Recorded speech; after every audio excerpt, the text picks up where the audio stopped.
అమ్మ సిరి, బామ్మ, ఏమైపోయావమ్మా? గుండించి ఎక్కడికి వెళ్ళిపోయావు? నీకోసం మేమెంత కంగారు పడుతున్నామో తెలుసా? అన్నీ చెప్తాను బామ్మ. ఇంతకీ హరికృష్ణేడి? వాడు ఇప్పటి వరకు నాతోనే ఉన్నాడు సిరి. ఎక్కడికి వెళ్ళాడో ఏంటో. బామ్మ, నువ్వు కంగారు పడకు. నువ్వు ఇంటికి వెళ్ళు, నేను హరికృష్ణని తీసుకుని వస్తాను. అది కాదమ్మా, వాడెక్కడికి వెళ్ళాడో ఏంటో. వాడెక్కడికి వెళ్ళాడో నాకు తెలుసు. నేను వాడిని తీసుకొస్తాను. నువ్వు వెళ్ళు బామ్మ. సరే అమ్మా, త్వరగా వచ్చేయి. సరే.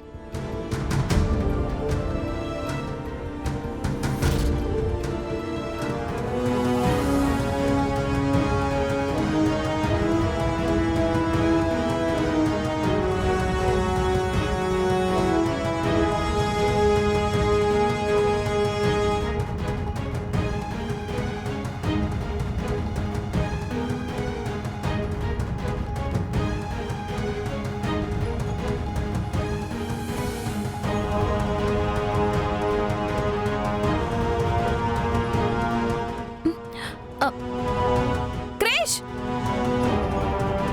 రే క్రిష్! హరికృష్ణ!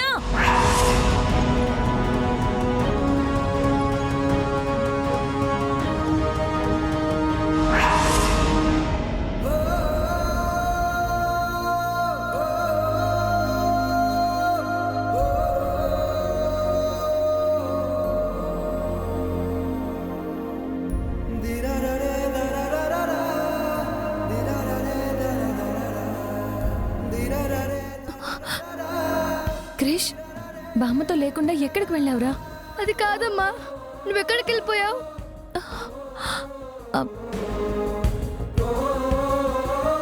ఎందుకు నాన్న ఏడుస్తున్నావు?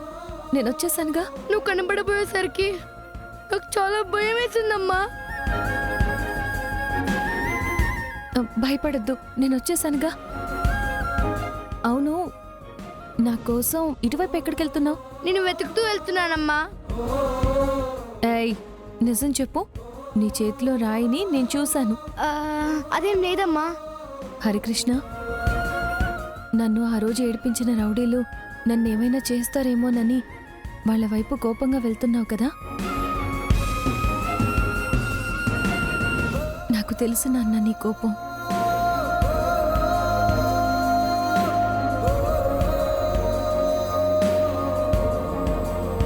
అమ్మా, ఐఎమ్ రియల్లీ సారీ అమ్మా.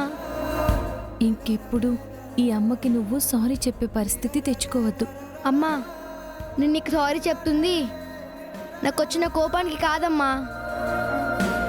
ముందు నేను కనపడకుండా వెళ్ళి యాక్సిడెంట్ నుంచి తప్పించుకున్నాను కదా, ఆ టైంలో నువ్వు నా కోసం ఎంత కంగారు పడుతూ వెతికావో. ఇందాకటి నుంచి నీ కోసం నేను కంగారు పడుతూ వెతుకుతుంటే నాకు అప్పుడు అర్థమైందమ్మా. అందుకే సారీ చెప్పాను.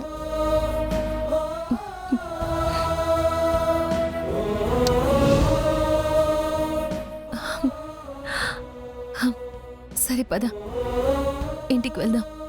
బామ్మ మన కోసం ఎదురు చూస్తూ ఉంటుంది. అవునమ్మా, అసలు ఆ బూరు బుగల ముసలిదానికి కంగారు ఎక్కువ. పదెళ్దాం.